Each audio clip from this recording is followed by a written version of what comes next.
Assalamualaikum warahmatullahi wabarakatuh. Salam saintis. Hai teman-teman semua, kembali lagi bersama saya Muhammad Farid Rizky, siswa kelas 11 MS1 SMA Negeri Plus Provinsi Riau. Teman-teman, pada kesempatan kali ini kita akan melakukan praktikum larutan hidrolisis garam. Bagaimana prosesnya? Tetap saksikan video ini. Teman-teman, praktikum larutan hidrolisis garam ini memiliki 3 tujuan. Yang pertama, untuk mengetahui konsep dasar dari hidrolisis garam. Yang kedua, menganalisis proses dan ciri-ciri hidrolisis garam, baik hidrolisis total, parsial atau sebagian, dan tidak terhidrolisis. Dan yang ketiga, mengidentifikasi contoh larutan hidrolisis garam dalam kehidupan sehari-hari. Nah, sebelum kita melakukan praktikum, kita harus tahu dulu nih, apa itu hidrolisis garam. Hidrolisis garam adalah reaksi penguraian suatu garam dalam air, di mana reaksi ini terjadi antara ion-ion garam dengan air, sehingga ion positif dan ion negatif dari garam bereaksi dengan air membentuk asam dan basa asalnya.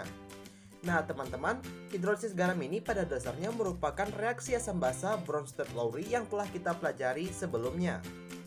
Teman-teman, terdapat 2 jenis hidrolisis garam. Yang pertama, hidrolisis parsial atau sebagian.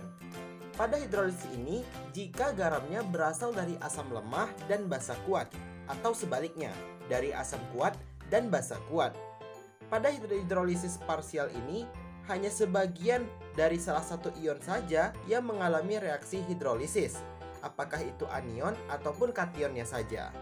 Dan yang kedua adalah hidrolisis total. Hidrolisis total terjadi apabila jika garamnya berasal dari asam lemah dan basa lemah.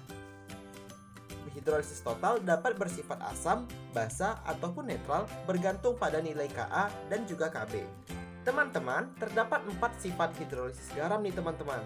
Yang pertama, garam dari asam kuat dan basa kuat. Namun untuk khusus nomor 1 ini bukan termasuk hidrolisis ya teman-teman. Asam kuat dan basa kuat akan bereaksi membentuk garam dan air. Larutan ini akan bersifat netral atau pH-nya sama dengan 7.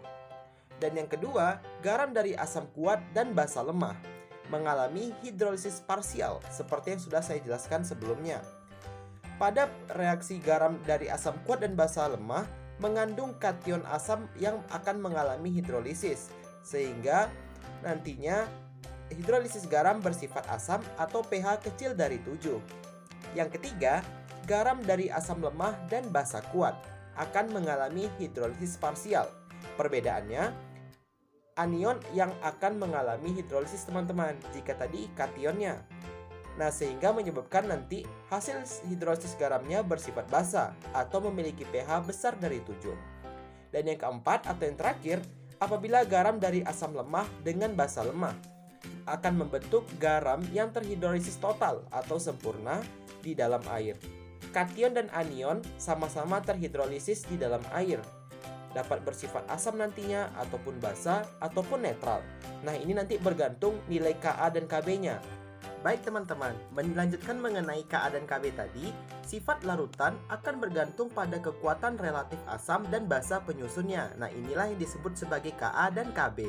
Yang pertama, jika Ka lebih kecil dibandingkan Kb atau asam lebih lemah dibandingkan basa, maka anion akan terhidrolisis lebih banyak dan larutan bersifat basa.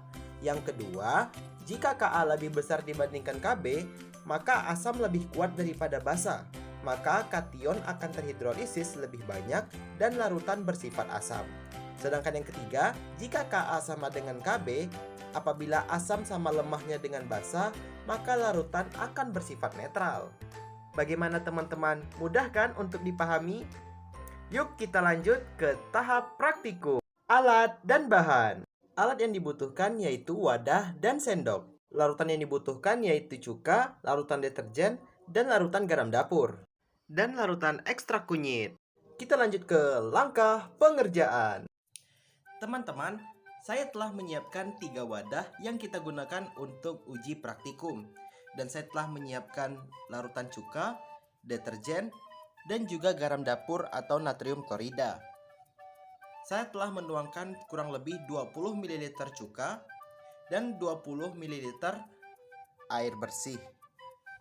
Langkah yang kedua, saya akan memasukkan 2 sendok makan deterjen ke dalam wadah dan juga 2 sendok makan garam. Kemudian diaduk hingga merata.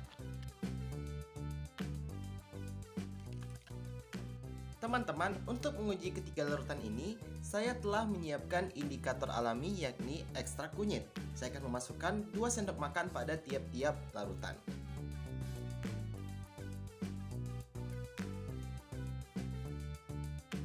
Kemudian kita aduk agar merata. Teman-teman, setelah kita tunggu beberapa saat, dapat kita lihat pada larutan cuka yang telah kita tambahkan ekstrak kunyit, warnanya berwarna kuning terang. Sedangkan pada larutan deterjen, warnanya kuning kegelapan, dan pada larutan garam kita terlihat tidak terjadi perubahan warna atau warnanya tetap. Hal ini menunjukkan bahwa cuka terjadi hidrolisis secara total. Pada larutan deterjen terjadi hidrolisis sebagian, dan pada larutan garam tidak terjadi hidrolisis sama sekali karena tidak terjadi perubahan warna. Hasil praktikum. Teman-teman, bisa kita lihat pada garam dapur yang dicampurkan dengan ekstrak kunyit tidak terlihat perubahan warna yang mencolok, namun relatif sama apabila ekstrak kunyit dicampurkan dengan air suling atau aquades. Hal ini menunjukkan pada garam dapur tidak terjadi hidrolisis nih teman-teman, karena NaOH sebagai basa kuat dan HCl sebagai asam kuat tidak membentuk adanya hidrolisis, melainkan menghasilkan air dan garam dengan nilai pH sebesar 7 atau netral. Nah teman-teman, kemudian pada soda deterjen. Pada soda deterjen terdiri atas asam lemah yaitu H2CO3 dan basa kuat yaitu NaOH. Pada reaksi hidrolisis, hanya H2CO3 atau asam lemah lah yang terjadi proses hidrolisis, yaitu anionnya. Sehingga pada kation atau basa kuat ini tidak mengalami hidrolisis. Hal ini menyebabkan terjadi hidrolisis parsial atau hidrolisis sebagian. Nah, hal ini menyebabkan soda deterjen bersifat garam basa dan memiliki pH besar dari 7.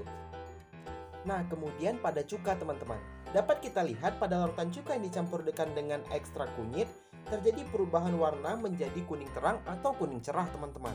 Hal ini dikarenakan karena cuka terdiri atas asam lemah dan juga basa lemah, sehingga terjadilah hidrolisis total atau hidrolisis secara keseluruhan. Nah, hidrolisis secara keseluruhan menunjukkan bahwa anion dan juga kation mengalami hidrolisis yang secara bersamaan. Nah, namun bagaimana cara menentukan sifat dominannya? Jadi, kita menggunakan perbandingan pada Ka. Pada cuka, hidrolisis total terjadi memiliki Ka lebih besar dibandingkan Kb. Maka, hal ini menyebabkan kation atau bermuatan positif lebih mengalami hidrolisis yang lebih banyak, sehingga pH bernilai kurang dari 7 atau disebut juga sebagai garam asam. Kesimpulan. Teman-teman, dari praktikum yang telah kita lakukan, kita dapat menarik 3 kesimpulan. Yang pertama, hidrolisis garam adalah reaksi penguraian suatu garam dalam air yang terjadi antara ion-ion garam dengan air membentuk asam dan basa asalnya. Yang kedua, reaksi asam lemah dan basa kuat ataupun sebaliknya itu disebut sebagai hidrolisis parsial atau sebagian. Sedangkan reaksi asam kuat dan basa kuat tidak menghasilkan reaksi hidrolisis, namun hanya membentuk garam dan air. Sedangkan reaksi asam lemah dan basa lemah akan menyebabkan terbentuknya hidrolisis total. Dapat bersifat asam, basa, ataupun netral bergantung nanti dari perbandingan nilai Ka dan nilai Kb. Dan kemudian yang ketiga, contoh larutan yang merupakan hidrolisis total adalah cuka yang lebih condong bersifat garam asam. Sedangkan contoh larutan yang bersifat hidrolisis parsial adalah soda deterjen yang bersifat garam basa. Dan contoh yang tidak dapat terhidrolisis adalah larutan gula. Terima kasih atas perhatian teman-teman semua. Saya mohon maaf apabila ada kesalahan. Sekian dan terima kasih. Wassalamualaikum warahmatullahi wabarakatuh. Salam saintis.